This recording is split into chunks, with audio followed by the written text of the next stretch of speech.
We're good. All right. I would like to call to order the Arlington Heights Memorial Library Board of Library Trustees board meeting for Tuesday, July 18th, 2023. Can I have a roll call, please? Trustee Burrell, Here. trustee Bella, Here. trustee Kelly, Here. trustee Madden, Here. trustee Rule, Here. trustee Zick, Here. president Samari. Here. All right, we can stand for the pledge of allegiance. I pledge allegiance to the flag of the United States of America and to the republic for which it stands, one nation, under God, indivisible, with liberty and justice for all. Thank you. Do we have some public comment? Yes, Melissa here. The Arlington Heights Park District has board meetings on Tuesday nights, and the elementary school district 25 also has board meetings on Tuesday nights. And some of the Village of Arlington Heights commissions are on Tuesday nights as well.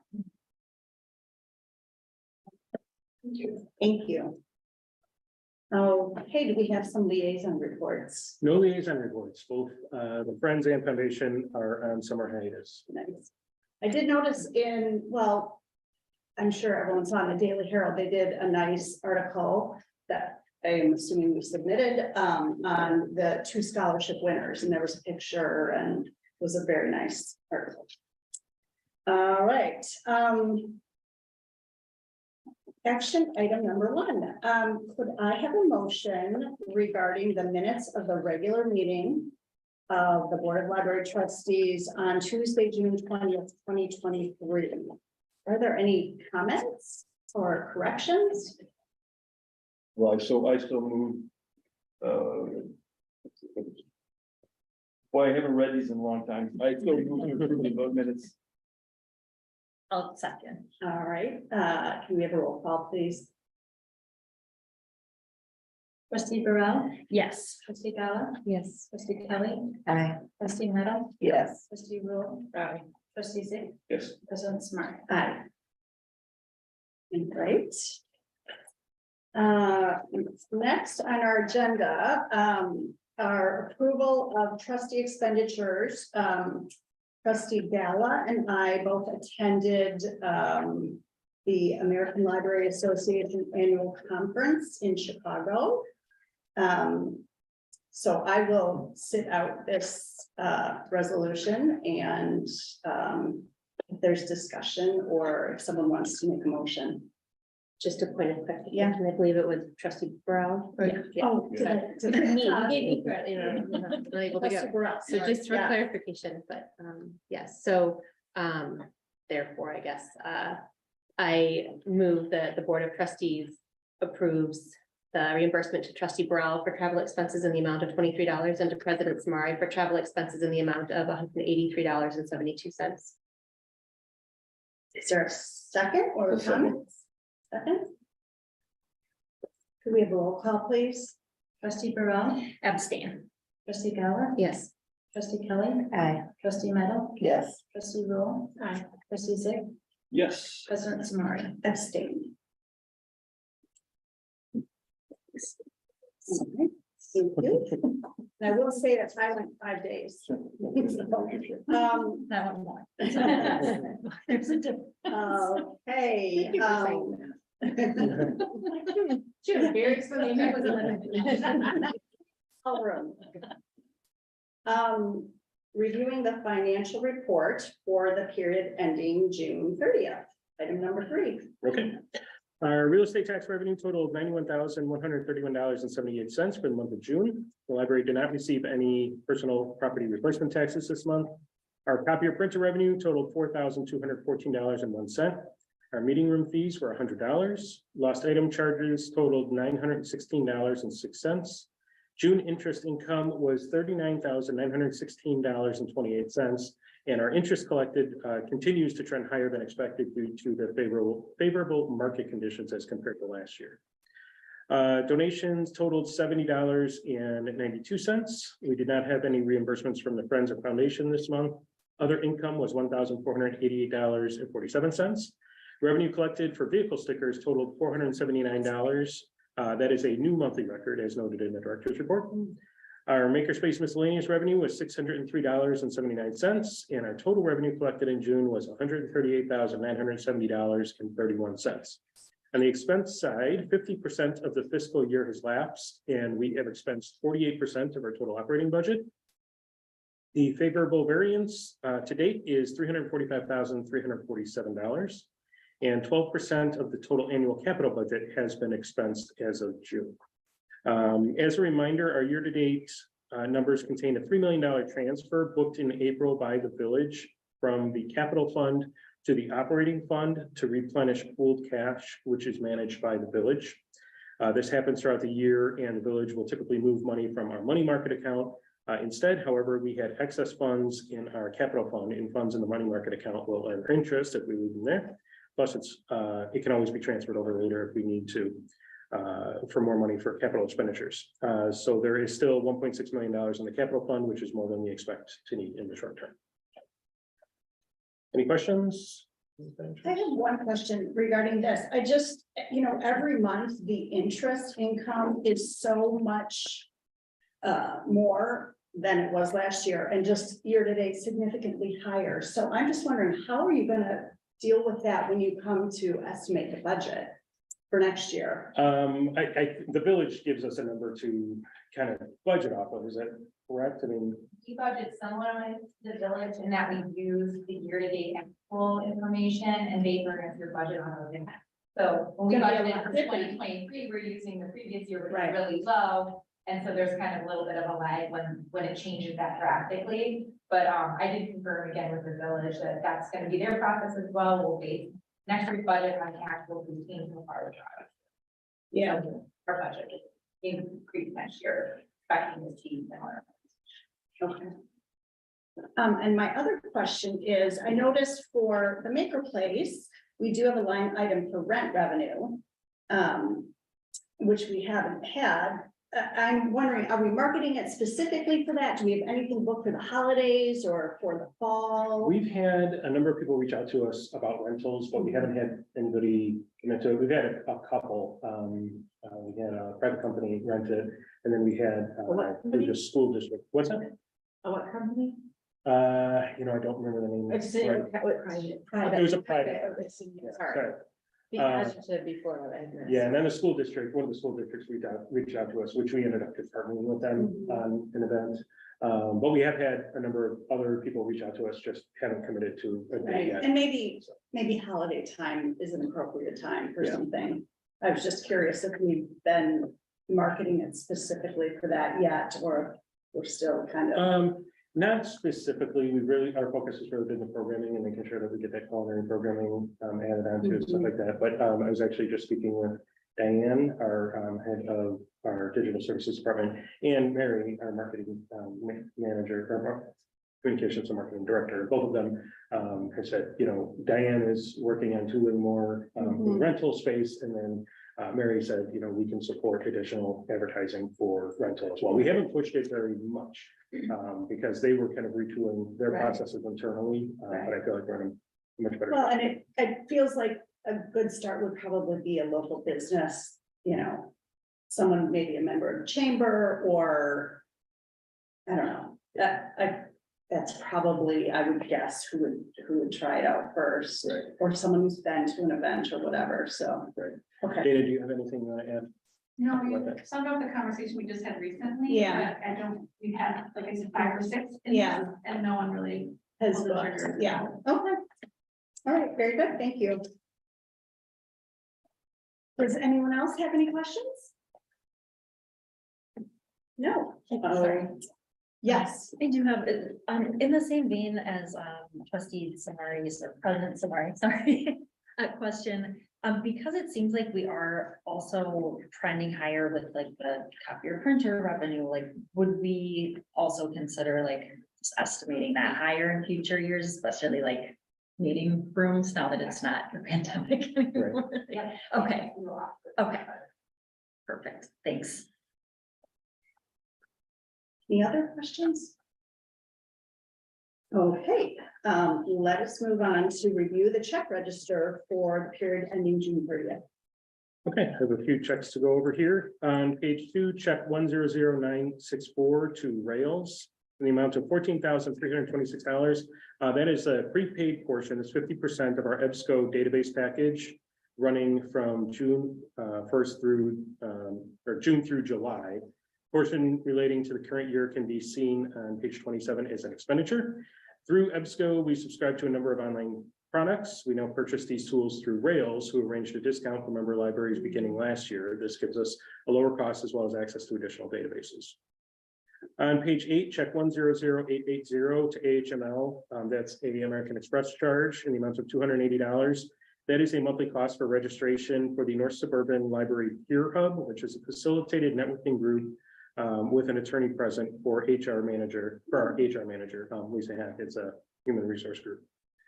On page 8, check 100880, same check, same vendor, AHML. It's another American Express charge in the amount of $73.50. Those were for condolence flowers for a staff member who lost a family member. So it's our regular practice for the library to send condolence flowers to staff members who experience a loss.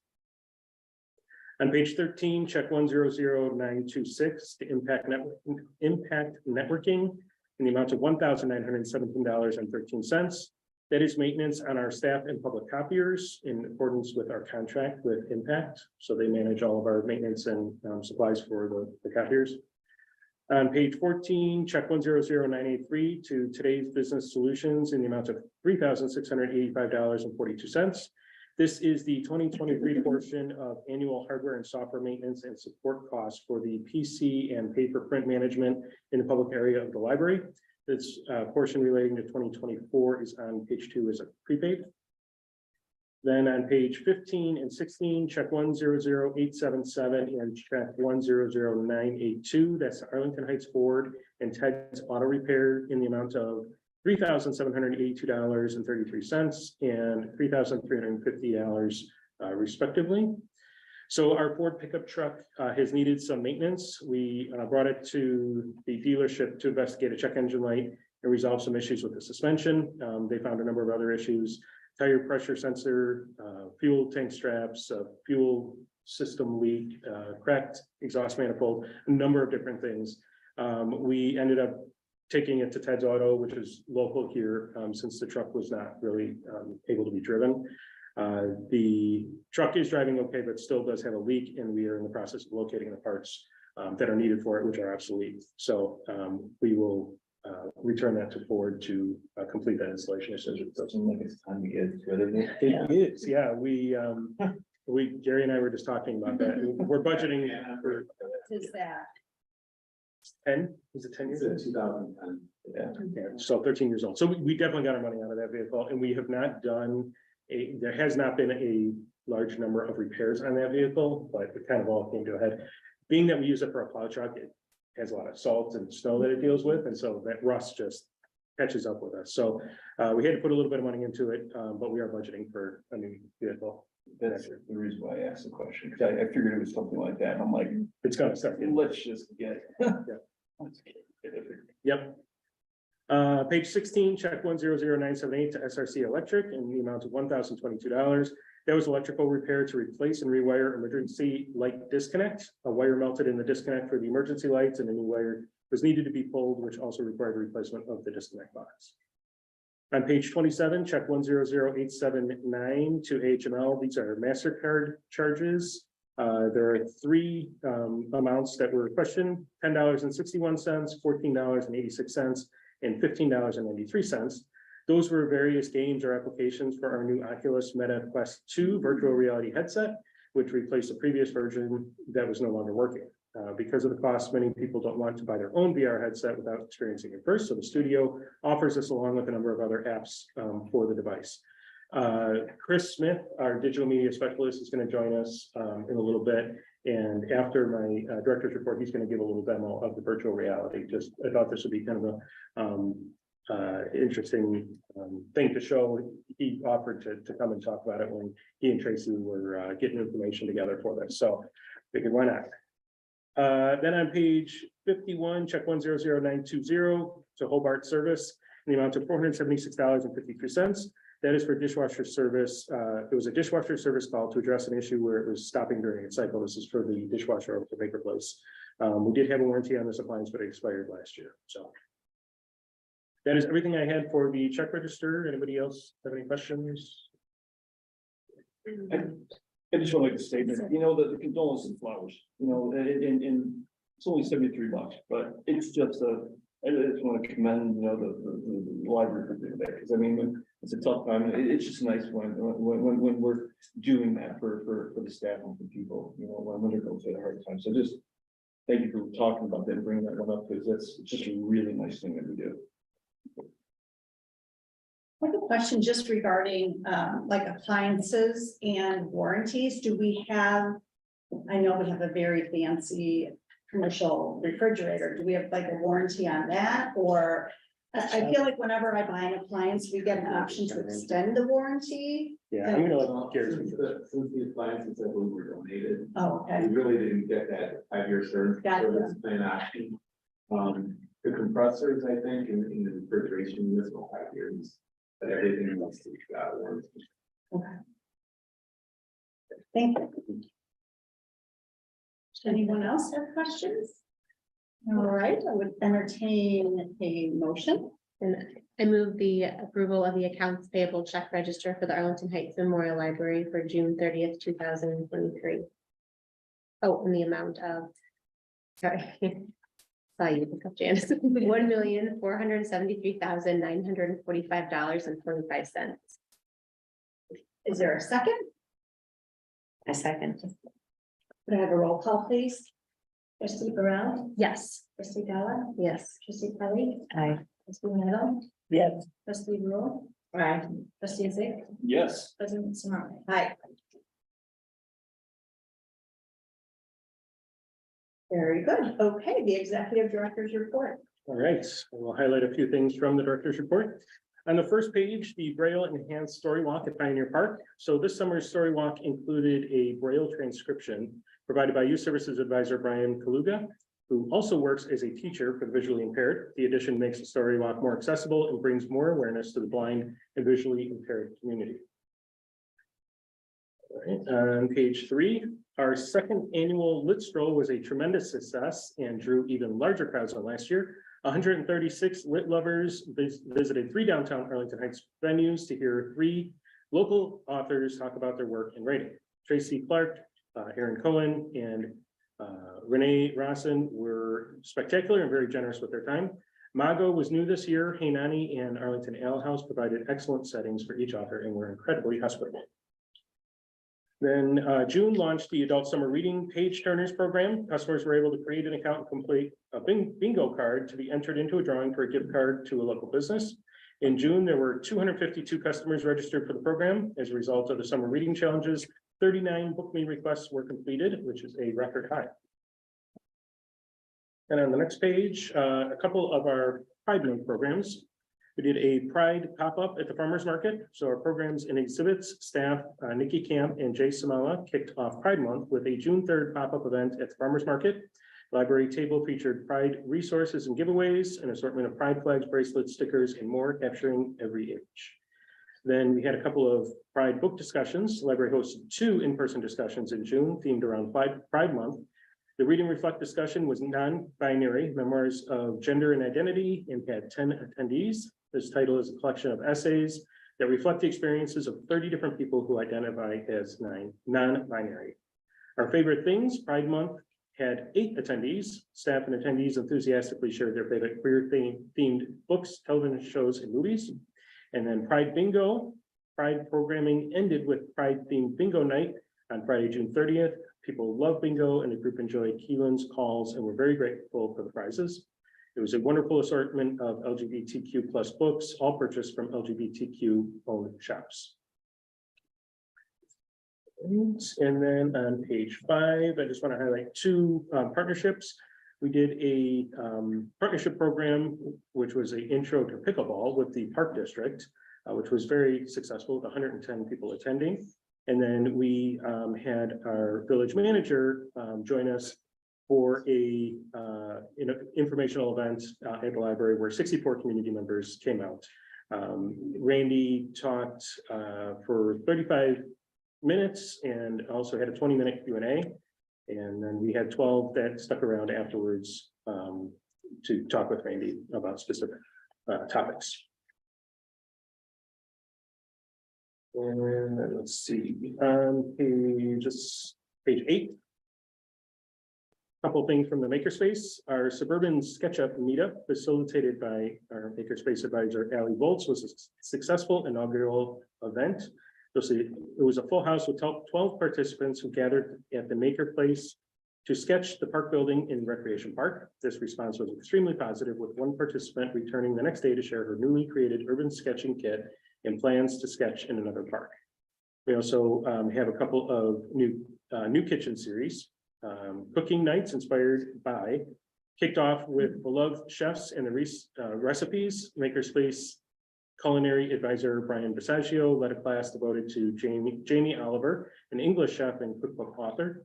Participants made hummus, a pasta dish, and a chocolate cherry mousse, chosen by Chef Brian from the library's cookbook collection. And then let's see, on page 9.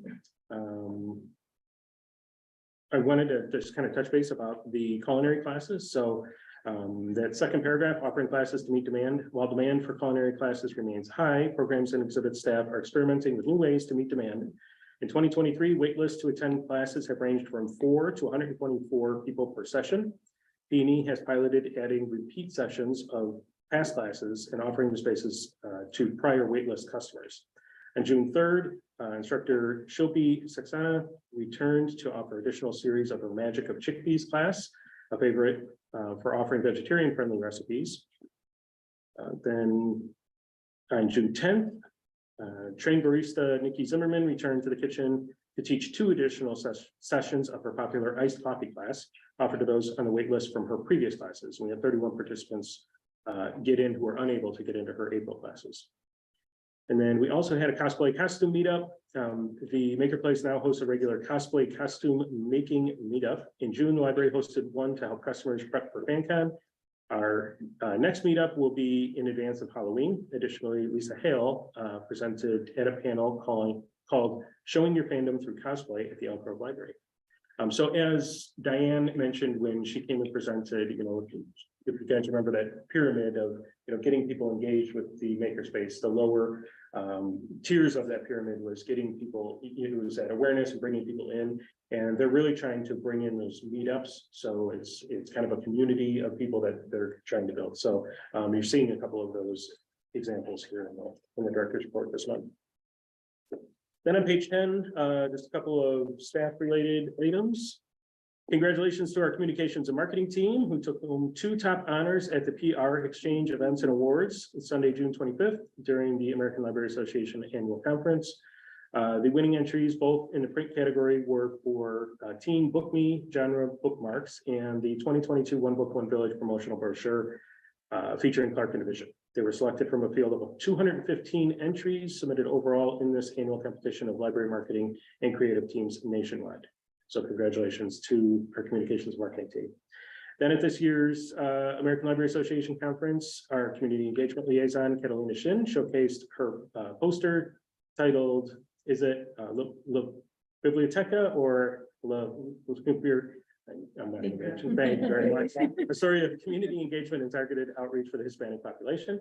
Catalina delivered an engaging conversation that highlighted the unique challenges and barriers faced in engaging Spanish speakers with the library services, along with success stories achieved by our library in serving the specific audience. And then on the last page, our senior and accessible services manager, Mary Jo Lipo, and supervisor Katie Myers, serves as the library's ADA coordinator, completed their work with accessibility consultation and training services, who conducted an evaluation of library facilities with respect to ADA compliance and developed the library's transition plan. So that's something that they've been working on now for a few months, and they're seeing results of that. What is that picture of? Oh, that is during the evaluation, they're measuring the slope of the ramp on the Vale side of the building. So there is about mid-building on the Vale side over here, there's a ramp to get down into the garage. Yeah. Okay. That is all I have for this part of the director's report. Anybody have any questions? Trustees, it. Thank you very much. Few things here. First of all, the village update with Randy Redcross. I attended this, and if you haven't seen one of these, I would go. You know, I like to think that I've got a pretty good handle on what goes on in the village, but I learned a whole bunch of things. So just understanding, you know, what goes on in the village. So whether it's here at the library or it's one of his other outings that he has, I would highly recommend, you know, if you haven't gone to it, go to it. Because Randy does a very good job. I know you put the point, I know it's a small amount of dollars, but you know, you put the point in there about vehicle stickers in there. But if I read correctly, I think they're getting rid of the vehicle stickers for next year. This is for license plate registration. That's license plate registration. Right. Okay, so. Also, Right. Yeah, Yeah, yeah. that's what their plan is. That's what the plan is. So take away that source of revenue then, right? Right. Right. Okay, so this is the license. This is the license. This isn't the window. the vehicle Yeah, this window. is the state, yeah. Gotcha. Gotcha. Okay, very good.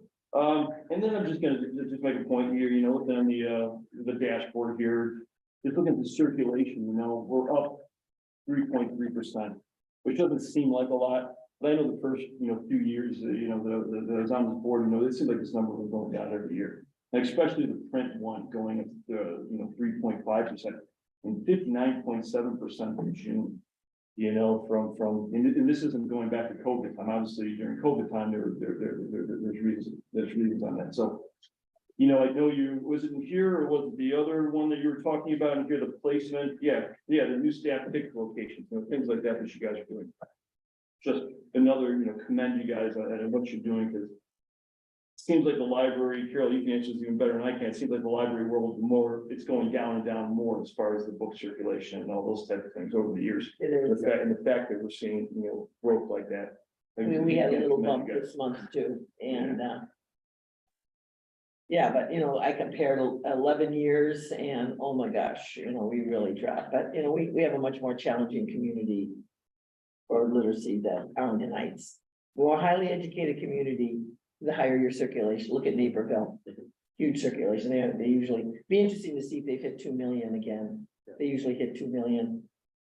So, but that's about 130,000 people, but we're very great for the last 2 years. Our circulation has gone up. Good. Yeah. Good to see that trend. Yeah, and I would say, you know, in reviewing this whole report, which is, you know, some of the best work that we're reading about at our meetings, I'm really struck by, again, how we're listening and going out to where people are. Like, people want to learn pickleball, so we figured out how to partner with the park district and offer a class. When people had suggestions about how we're dealing with some ESL issues, we followed up and changed our protocol, as we've done with registration for the Maker Place. You know, being out in the community for the garden walk and offering blood drives that are so easy for people to get to. I just think, you know, we keep doing it. It's what we heard from our residents, and I'm really proud of the fact that you guys have really jumped on it and continue to find new ways to meet people where they are. So, great job. Thank you. Anyone else? Yes. I have a quick question, and I should have emailed you about this ahead of time, Mike.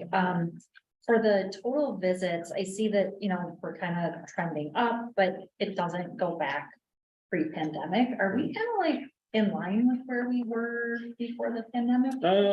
You know, I hate to answer that. We were creeping up to where we were pre-pandemic. I don't know if we're quite there yet. Okay, So. yeah, that's good enough. Any other questions? All right. Yes. Can I introduce Chris Smith? Our Yes. digital media specialist. Chris offered to come today and just do a little demo of our virtual reality set. So thank you for offering to do that. And I'm going to turn it over to Chris to kind of talk through what we have here. Yeah, I don't think the camera, I was gonna swivel over here if you want me to do. Yeah. You want to come over here? I'll just walk over Might just be easier to stand so everybody can see, but this is our new virtual reality headset. We just purchased it to replace the one that got kind of like damaged over use. So this allows you to go into a 3D space to experience maybe something like learning how to ski or playing the drums. Maybe you want to travel to like a different country. You can do that by going into a virtual space. So we bought that to allow people to do that in our studio space downstairs. So I brought it today in hopes that maybe somebody wanted to try it out and take a look at it to see what it's like. Just to encourage things like this being purchased in the future. Let me go ahead and turn this on though. And I'm gonna keep talking while I'm looking like a dork here. Anybody want to volunteer to try it? Great. My son got one, but I've done it, so. Andy? I'll do it. Yeah. Okay. Yeah, so we had the Oculus Rift originally for a few years, and it was on a like a cart, much like the one in the corner over there, with a huge computer tower that we have to kind of like shuffle around to events. So it's very difficult to move around, whereas this is just a headset. So typically we take this to places like the senior center or like Percy High School to show people how they can collaborate on different apps or experiences on this headset. When we brought it to the senior center, we had a roller coaster on the headset and people got to experience it and they were like, whoa, this is just like the real thing. I also can't see you guys while I'm talking. You can't see what you're looking at either. Not much, a lot of menus. So that is something that our clients come and use in our space. Correct. So it's specifically in the, I'm assuming you guys are gonna sit down. Yeah, there's all these little things that you have to do to make sure you don't end up hitting anyone. So what I'm doing right now is drawing boundaries, so it won't hit anyone or So Andy the doesn't- visual stuff.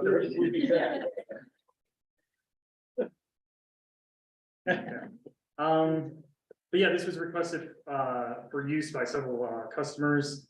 So we added to the studio to be used rather than library of things, just because it is expensive and it does require some additional help setting up. And we also have an account signed onto this with several apps that we purchased. Is there an age limit? So it would be like 12 or 13. To use the studio, it is 12 years old, so you know, we would expect that, you know, that would be the age for this as well. So are all of the experiences in there? Like, is it in that contraption? There's no like you put something in or you have to. Nope, everything's on here, so it's digitally downloaded. And do customers have the opportunity to see what download options they have available? So they could go to the store, but they won't be able to purchase anything. Right, but Um, so they would just ask. They would you let to- us know, Yeah. so like a comment card, and then we would, you know, give it to the right person, and then we would see if it Got it. can be purchased. All the games and apps that we've purchased so far on here, they're totally appropriate. Yeah. So there's no like I just shooters didn't or know you anything. could Yeah, learn a new thing, like, yeah. I mean, I knew you could hear about a different country, but I didn't think about the fact that perhaps you could learn the pickleball motion or Yeah. skiing or And I keep snowboarding. thinking about that because my friend just keeps talking about skiing constantly, so there must be a game out there for her. Yeah. But there are plenty of people asking about those things. Interesting. So who wants to be the person on? Okay. Okay. Okay, so you're gonna hold this. Just make sure, actually borrow this one more time, because the boundary is actually where I was.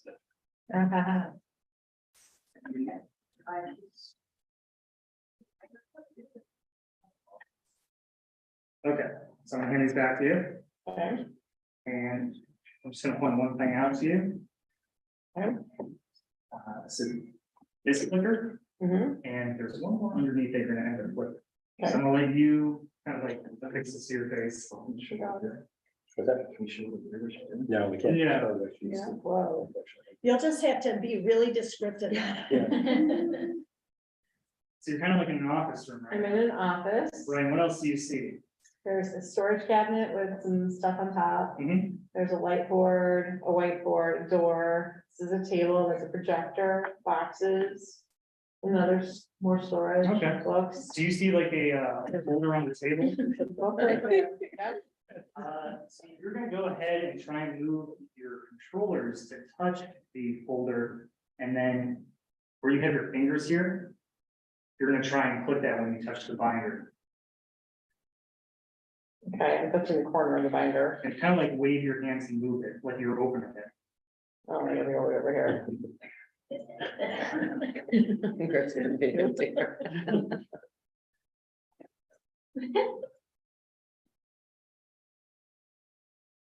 Nope.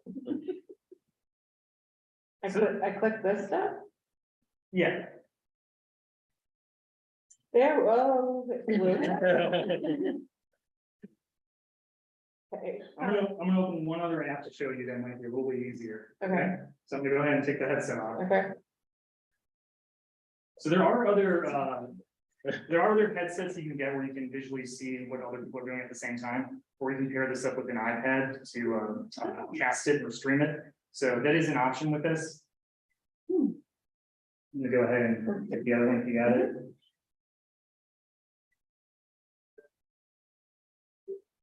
Okay, so you want to stand up for me? Okey dokey. We might need your water back on the table. That's exactly right. Mhm.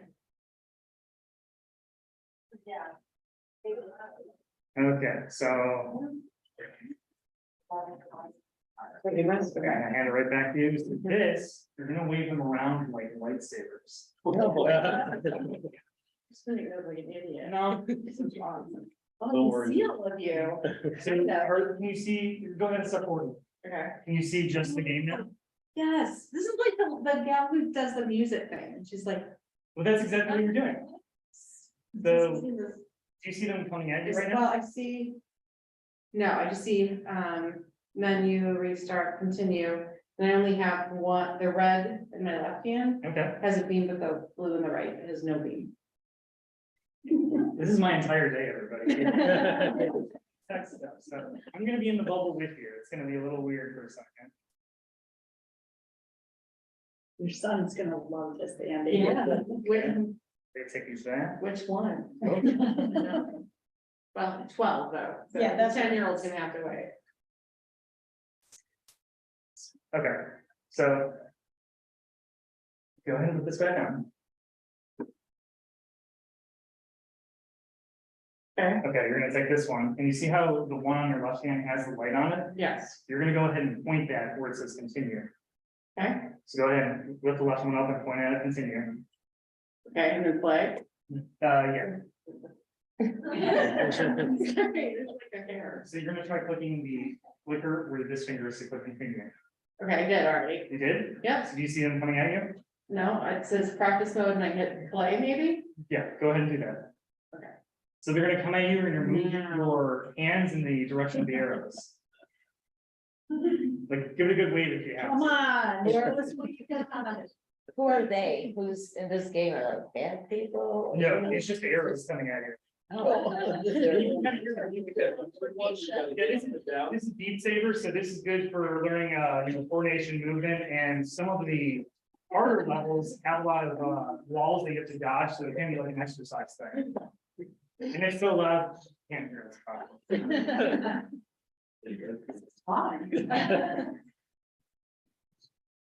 So some of these experiences are a bit easier to do just because like it's just. Yeah. No, that's okay. There were these big block things that came towards me. That's really interesting. Just one other people first want to try it out to see what it looks like. It's really fun. Anybody else want to try it? It looks like a pro. Yeah, you did. Yeah, I have a question about the, again, because I'm, it's very exciting. Sure. How, like, do you need reservations? Like, Yeah, so we add this as a piece of equipment that you have to check out in the studio space. So when you check out the studio room, you can also request the equipment. okay, We only have one of them, so as long as you request the room and the equipment, it'll check out for that room and everybody else will be able to check out. Yeah, but otherwise, if we have like a specific event going on or like a school that we're bringing it out to, then we'll check out the room and the equipment so everybody else can do that. Okay. But yeah, like the game that I was trying to get you to play Mhm. is a bomb defusal game that we usually bring over to the school because one person can see what's going on and nobody else can see what's going on. So they all get an instruction manual on how to defuse the bomb. And it's kind of like playing Bop It without being able to see it. So you're the one explaining like, oh, you know, there's a bunch of red wires, or there's little buttons on the bomb. And the kids have to go through that instruction manual that I brought up, kind of figure out and kind of explain to the person who's seeing.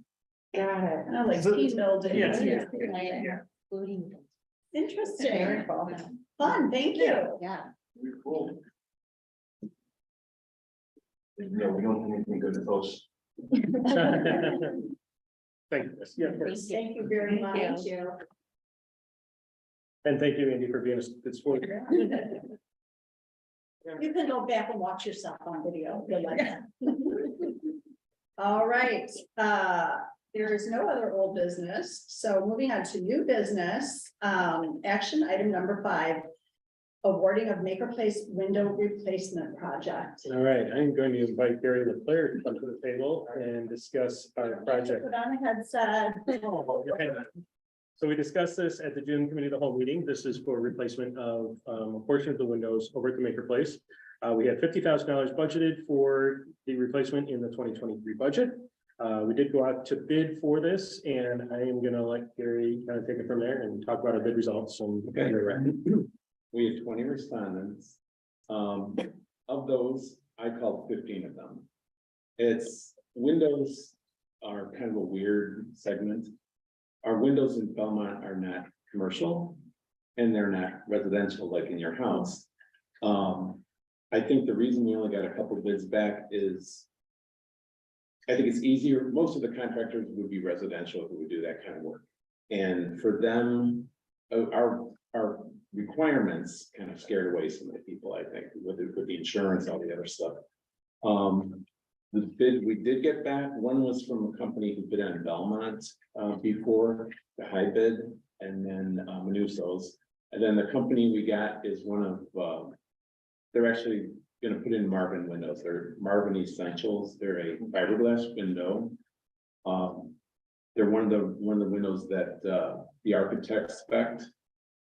He specified 4 windows. They're gonna be Energy Star windows for the northern area we're in, so they're great windows.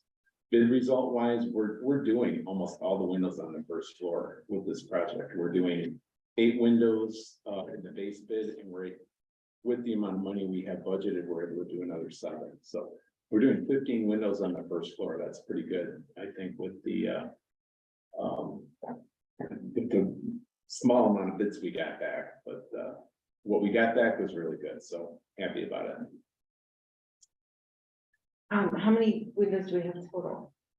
On the first floor, there's only 2. We're only not doing the 2 on the first floor, the 2 big ones on either end. But all the other like double hung style windows we're doing. The only question I had is when I see that there was a discrepancy between the 2 base bid and Canada, so was there a difference in quality, or was there a big difference in cost for that? They were able to specify 4 different windows. I don't know why somebody would pick a window that's way more than somebody else would to price them out of this, but you know, sometimes contractors just throw bids out to see what happens. They're not really interested in doing it, but they did bid on Belmont before. I think they want to keep their foot in the door for things we might do in the future. So, but they were essentially the same quality and Same specs, everything. Everything, yeah. Okay. And the references on this company were fantastic. They did work, they've done some public work. They did a 4-year project replacing windows in Kendall County courthouse, and then they did a lot of the windows at the Wilmette Fire Station. So they have done public work. They understand about prevailing wage, so I don't really see any problems with this one. What about the timeline, 10 weeks? That seems like a lot to me. How does that work? It is, you know, I think they're allowing to work with us a little bit, and sometimes it's hard to get things done because there's something going on there. So I think that's what they're kind of hedging on a little bit.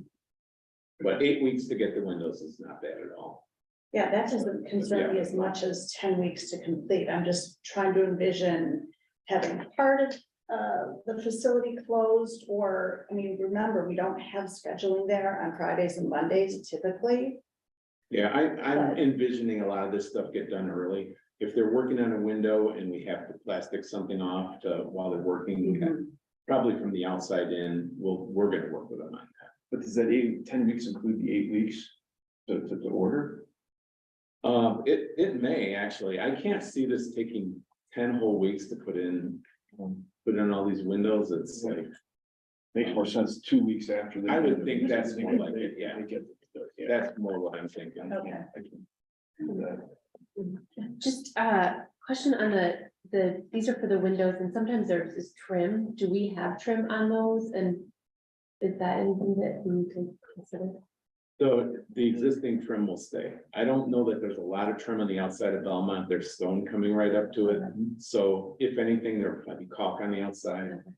Then the windows, if they fit properly, you shouldn't need a lot of trim, just a sealant. Anyone else? Yeah, thank you. You're welcome.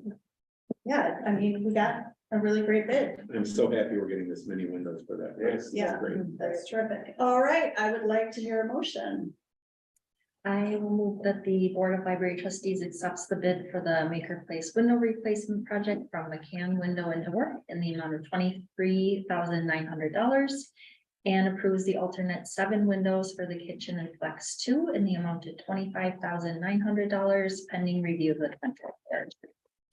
Second, any discussion? All right, let's take a roll call, please. Trustee Burrell, Yes. trustee Ballard, yes, trustee Kelly, Aye. trustee Meadow, Yes. trustee Rule, Aye. trustee Zick, Yes. president Smarr. Aye. Very good, thank you. Thank you very much. Be warmer for them this winter. Very nice. All right, moving on to action item number 6. Awarding of the Hendrickson Room AV equipment. Okay, we have Rich Dorian, who is remote, joining us. He is our IT manager. So this is another project that went out to bid recently.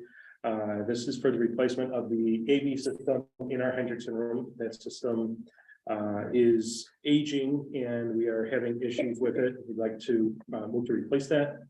We have approached the Friends of the Library a few months ago and have a commitment of $89,000 from them for, we projected at that point to be the base bid cost. And we also had the alternate in there and they said, you know, get the bids back and then we'll see where we are. That was, at that time, they were still a little bit low on funds, you know, trying to work up their balance. So we went out to bid, our base bid was $91,839 with an additional $26,071 for the optional equipment. So I'm going to turn it over to Rich to talk through this and the bid that we received back and kind of the plan going forward. So Rich, you here with us? I am here. Yeah, it wouldn't let me start my video. It said you had to, but I am here and hopefully everyone can hear me. Yes. Yes. All right. So yeah, we got a total of 1 bid back from AVI Systems. And AVI is actually a contractor that we've worked with in the past. They've bailed us out on many occasions in terms of fixing our current system that was installed in 2008. They've helped us with reprogramming, and they've also helped with the addition of some new sound equipment to that and fixing the hearing loop. And we had certain audio and video configurations that weren't working in certain room configurations. So again, they've really helped us a lot in the past, and we feel really comfortable working with them.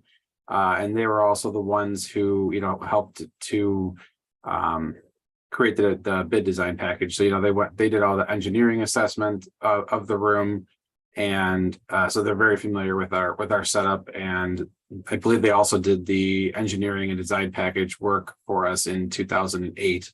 They just were not the contractor that installed it.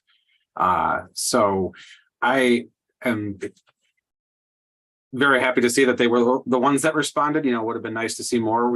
I think we had 6 or 7 vendors that had reached out to receive the bid, but just didn't have any other responses. I don't know if it was just the size of the project or the required skill set for doing all the programming and setup work. But with the bid that we did get back, you know, it's within our target budget line, and I'm very confident in moving forward with AVI. So this one is a little bit different in that we have money budgeted this year for it. But we also have the Friends contributing to this. And so this, the layout in the cost analysis here is a little bit different than what you would normally see on a project. So our base bid is $91,859. With the engineering, that brings our base bid total to $99,298, which is just under what we budgeted, at $100,000. That's not taking into account what our Friends are contributing. With the optional equipment package, that's an additional $26,071, bringing the total project cost to $125,369. Again, we have $100,000 budgeted. The difference between the project total and our budgeted amount is $25,369. The Friends have approved covering $89,000 of this. So, you know, what the library would be paying for would be that difference. But we will take this back to the Friends and ask them to cover that additional cost. So I just wanted to address So that. what's the Friends gonna pay? They would pay the additional 25,000 or 26,000. In total, would they pay 89,000 or just 26,000? They would pay the 89,000 plus 26,071. So, we budgeted 100,000 for it. right. So, but that was with the consideration that the Friends would pay for that. And we would contribute. Okay, got it. Thanks. Well, I'm totally confused. How So much we're we're asking for 20,000 extra, $20,071 extra? About $26,000 more than what we had budgeted. But we're asking the Friends if they would cover that additional 26,071. Yes. Yeah, I would say if we budget 100,000, we pay that part and let the Friends pay the overage. Okay. That's how I feel. But did We may need the Friends money for something else in the future and that we didn't budget for. Mhm. And it would be nice to have that, but if they expended 100,000 or Yeah. 89,000 plus. But isn't that over the 89,000 plus 26? What, so the library be paying what, $10,000 or Yeah, the something? difference. So it would be the Yeah, engineering cost. But we budgeted 100, knowing that the Friends was gonna give us 89. Right. Right? Right. So Tracy, do you want to speak to where that? so you thought, is the project might be Yes. 189,000? No, we thought it would be 100 minus 89. Oh, I see, I got it. We budgeted, like you said, knowing that the Friends would contribute because Yeah, those funds got it. flow through our budget. Exactly. So So it's the actually. in 89,000 our is on the Friends. revenue line, Yes. yes. It's, Yeah. it's I part believe of the so. revenue, Yeah. yeah, got it. I thought it was, not there. So. Okay. And just to note that the Friends did pay for the full amount last time. we did Yeah, this. okay. So which was around I 800. understand now. So are they going to pay 89,000 tops, or like you were saying, this extra 26, they're gonna be 89 and then on top of that? We'll ask for the additional. Okay. Yeah, per their request. Now they're on summer hiatus right now, so I don't have the ability to go back and ask them now, but before the project starts, I will. And they asked us to ask them for it. Okay. Yeah. Yeah. Trustee Zare. MEC. So when we. So when we do our budgets, we're not budgeting, we're budgeting $100,000 for this project, okay? So overall, this project is coming in $25,000 over what the budget is. Forget about who's paying for what, right? So we're coming in $25,000 over.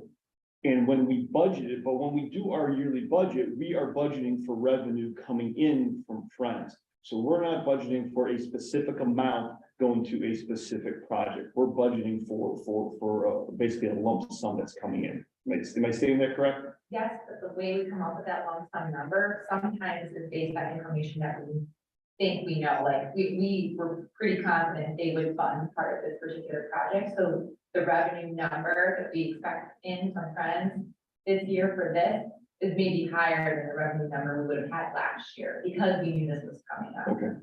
And so this 26,000 that we're bringing in, that's probably over and above though, what we forecast the budget, right? So that's not coming out of that number, right? Which is a good thing, because that means it's not taking away from the budget revenue that we budgeted for other projects. So in my weird math mind, I'm gonna sit back and I'm gonna say that we're actually back to the original, we're actually a little bit under, even though we're 125, we're making up for that revenue stream because we're going back and asking them for additional. Correct. Okay, Yes. so when I first looked at it, I'm like, hey, it's 125 over and I'm that pain guy where I'm always looking at the budget and not lying about those numbers. And I like, by the way, Gary, you're $200 under in the other.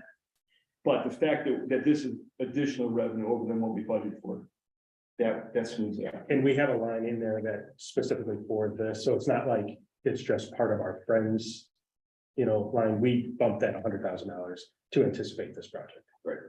Okay. All right. Thanks. So just to beat the dead horse here. When we budget the $100,000 for this project. Do we have the money for it?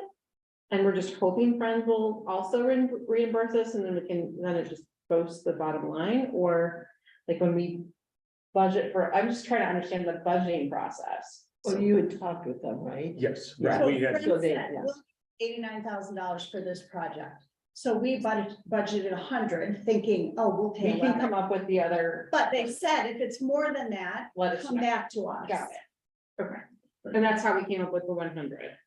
the 100, right, the 100 was based on a quote that we had received before budget season last time. And so that was our estimate for this system.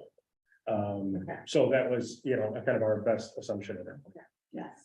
That's super helpful. So worst case scenario, we go to the Friends, you go to the Friends, and they say, sorry, we can't do that extra amount. Then what happens? Well, the way we wrote the motion is the $26,071 is contingent upon approval of support. Oh, okay, So okay, if they don't approve that, then we won't do it. We'll just do the base, which is still under that $100,000. okay. So we would be contributing, about $10,000 to it, but that's still within that 100,000. Okay.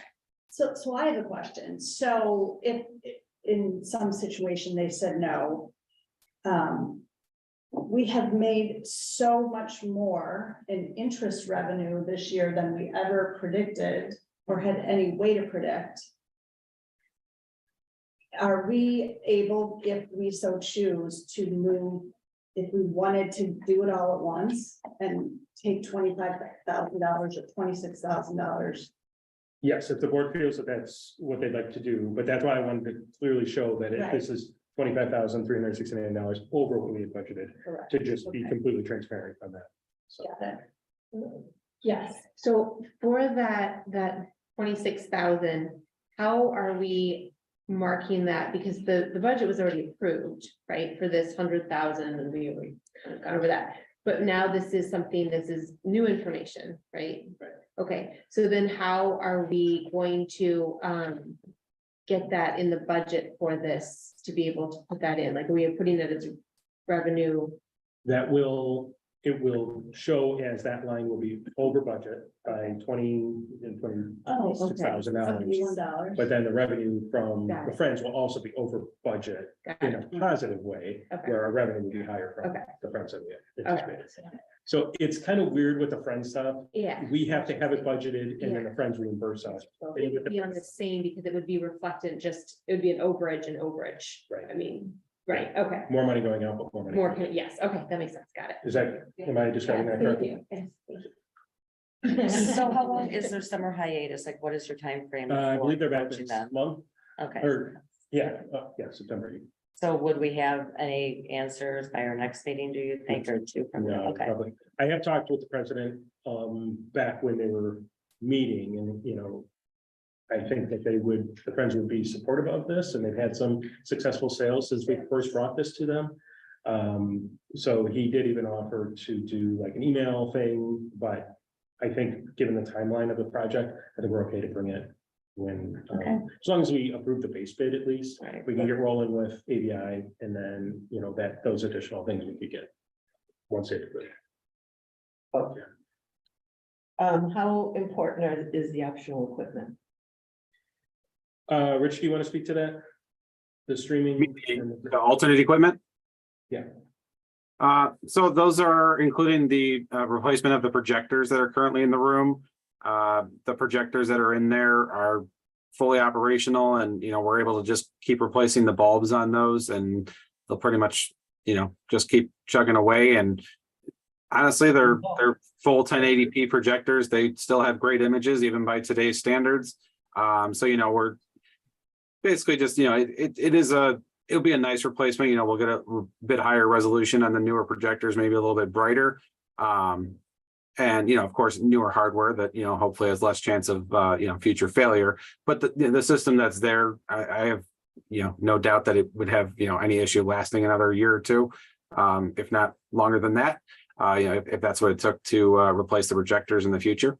In terms of the conferencing / streaming solution, that was an add-on that was for programming, so we'd be able to, you know, live stream our programs from within the conference rooms, and, you know, live stream right to YouTube or any of the other streaming platforms.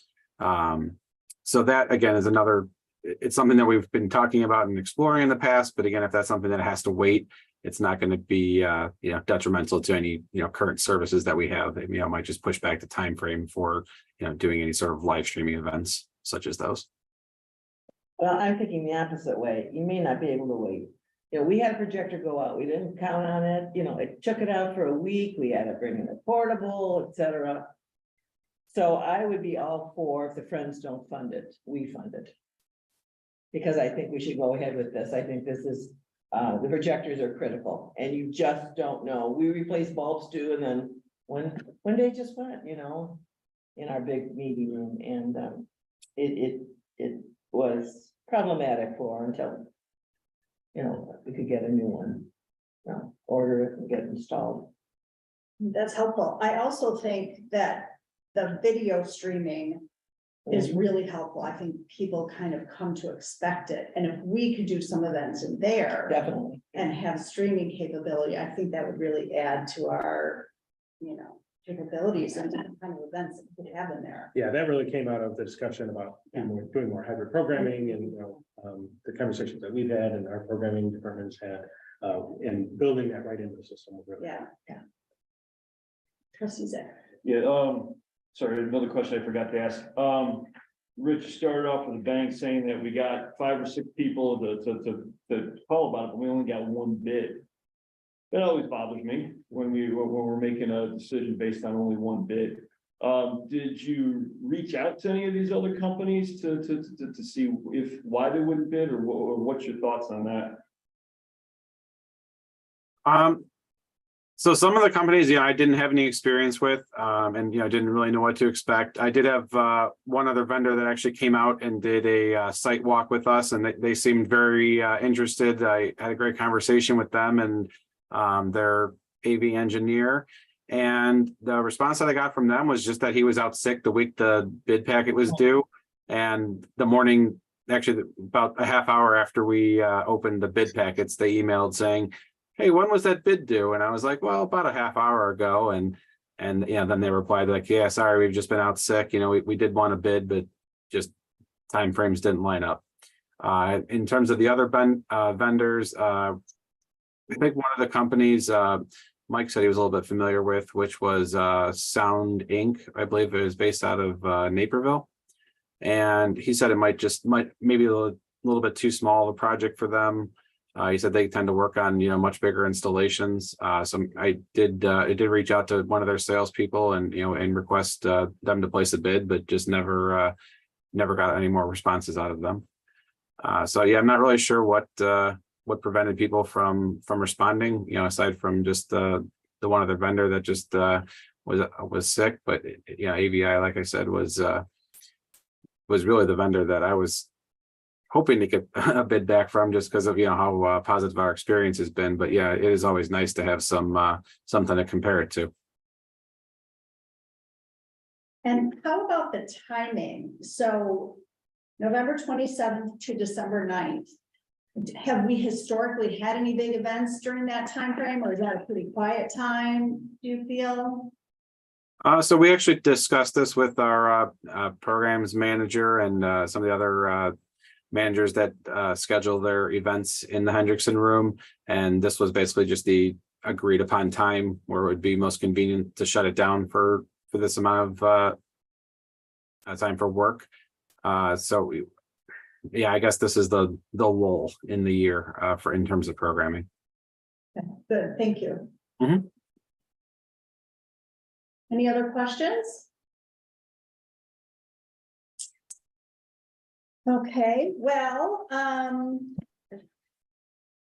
guess we need a motion. I'm not sure. Oh, I was just gonna say, I was gonna read, the Board of Library Trustees accepts the base bid for the Hendrickson Meeting Room AV equipment installation project from AVI Systems in the amount of $91,839 and approves the optional equipment package in the amount of $26,071 contingent upon approval of support from the Friends of the Library.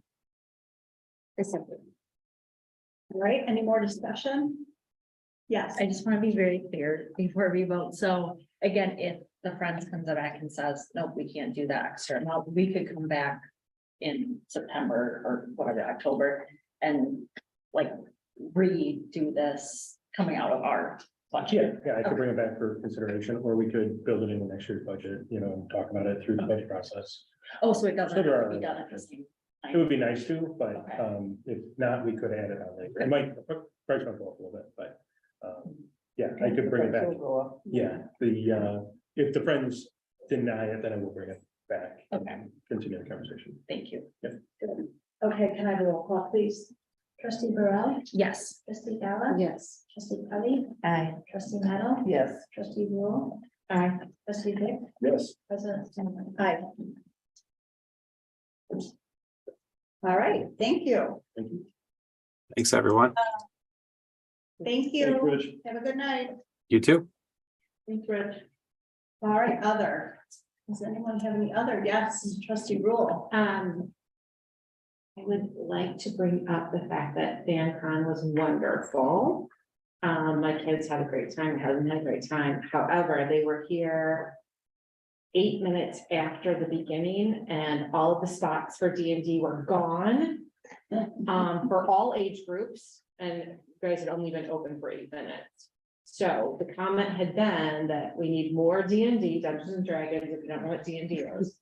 And that we should have, like you were talking about meetups earlier, even at the maker place, and then the cosplay thing can kind of sometimes filter into that. But like, I know that and D&D can run the gamut, and a lot of times it's a bunch of 4-year-olds getting drunk, but not always. And there's, certainly like PG quests and not, so it would be really awesome if the library could host some groups like that and maybe kind of kickstart it, because I know my own kids don't know where to find other kids that want to play, right? And maybe it's it's a parent-child kind of thing, or it's just kids or certain age groups or whatever, but I know that I've heard this from other parents, that their kids are interested but don't know who to play with, and it's kind of a thing, right? You need an hour or two at least, and you meet each week, and then the story progresses, right? And they're reading, they're doing math, it's kind of dorky, but it's cool too. They're using their imaginations, they're coming up with different stories and different, things, so I just wanted to put it out there, that might be a good thing for the library to, maybe add to the hub, or I don't know how you guys want to take it, but I think you should run with it. Yeah, we'll pass it along to the managers. I can't imagine that we don't have some version of that Yeah. for What- tweens, but I don't know about tweens, which are New York kids, so. Well, yeah, and I wasn't here, my husband was, and the comment he heard from staff that day was, maybe we should have groups. So I don't know if it was maybe a staff member who just isn't in that department and was just helping that, I don't know. But their comments, the conversation was surrounding we should do more of this. It's sold out in 8 minutes and there's waiting lists that are 2 pages long, literally, like. Yeah. My husband was doing this kind of thing. The guy was on the 3rd page. So like, after 8 minutes and you're on the 3rd page for the waiting list, yeah, it's popular. So, Nice. Yeah. Yeah, it was a great day for it, right? yeah, Yeah, I saw great social media on it. I I wish was- I could have been here. I had Yeah. another obligation, but yeah. I was just gonna share a couple of the highlights of being at ALA for 5 days. I would say a lot of discussion and breakout sessions were based upon book challenges and how to deal with those and book banning. And I felt very lucky to be from such a fantastic library, also in a state that supports librarians, I would say. Many of the librarians from smaller rural areas really have a lot of difficulty in just the staff time it takes to manage all this. And a lot of these smaller staffs didn't have any kind of plan or policy. And so I'm so glad that we really took a look at our policy. Just a couple other little things. There was a great session on joy, which could be good for staff day that I know a couple people were in. One of the keynote speakers for a day I went was, she has an Instagram account called Emily in Your Phone. She used to work for a Senate committee. She's an attorney and she's really hot on Instagram, but she also has a Substack and she put her whole ALA speech on that. And it was again about how groups form to advocate for policy or whatever. So that was pretty interesting.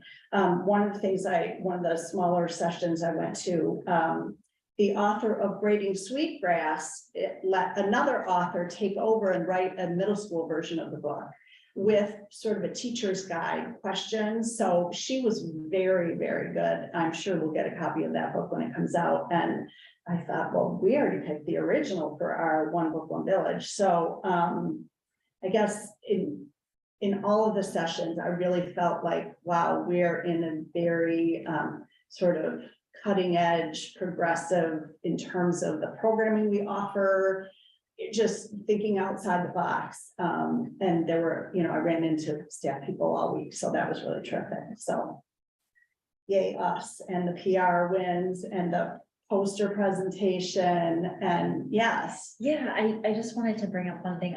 It was on a day that I was not at the conference, but there was a session about like trying to make your library more like sustainable, like environmentally friendly. So I'm just curious if we've ever thought about like putting solar panels on the roof or using like permeable pavers instead of like asphalt. We did talk about solar panels a while ago. They just at that time were not Okay. really viable. We have talked about actually putting an electric charger for cars in the parking lot. So that was one thing that was kind of being tossed around. And no, I hadn't heard about the pavers. That was a good idea too. But yeah, we've had a few things. We had actually a green committee for a while. We've done a number of things internally, but yeah, good point. Yeah, I'd love to start there, kind of bringing that back in. Yeah. But yeah. Yes. Okay, I just want to personally acknowledge something. So President Barack Obama put out a statement just yesterday. And he phrased at the beginning to the dedicated, hardworking librarians of America. And it really talks about the whole book banning issue and diversity of thought and being able to think for yourself about what you want to read and everything. And whether you agree with that or whether you don't agree, that's what he's saying. It's totally up to him. It's totally up to you. But there's one paragraph in here, and he's talking about the work that librarians do. And it just another way to acknowledge what they do. It says, nobody understands that more than you, our nation's librarians. In a very real sense, you're on the front lines, fighting every day to make the widest possible range of viewpoints, opinions, and ideas available to everyone. Your dedication and professional expertise allow us to freely read and consider information and ideas and decide for ourselves which ones we agree with. So, which is extremely apropos for what they do and what they do every day. So I thank him for putting that out, and again, this is a thank you for all the librarians here, and, you know, talk about the small rural libraries, what they have to do, all the hard work that they put through every day, so just wanted to personally acknowledge that. Nice, thank you. All right, well, our next item is to go into closed session, so may I have a motion to go into closed session? We go into closed session in accordance with 5 ILCS 120-2 C21 for the purpose of reviewing closed. Second?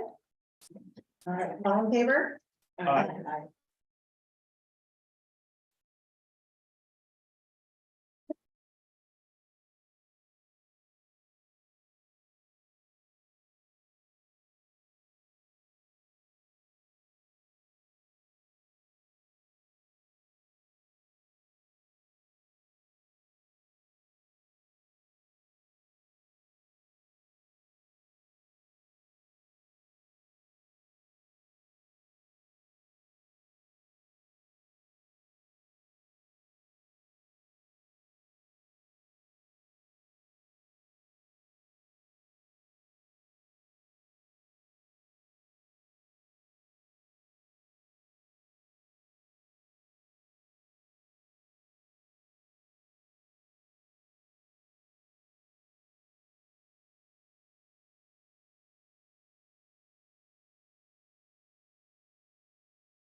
2022, and to reseal the closed session minutes for October 19th, 2021. Very good. A second? A second. Okay, for discussion, I'm just not sure we need to reseal it. I don't know if that, Oh, yeah, it's closed. It is remaining closed. Oh, but you're saying you don't think it should be? if we want, is that? Yeah. Yeah. And you can always look at it again in 6 months or at it any other time. Yeah. Okay. All right, a motion has been made and seconded. Let's take a roll call. Trustee Burrell? Yes. Trustee Ballard, Yes. trustee Kelly, Aye. trustee Meadow. Yes. Trustee Rule. All right, trustee Zick, Yes. president Samari. Aye. Yeah. The meeting minutes, okay. We need a motion. And A quick look at it. Yes. Yeah. Thank you.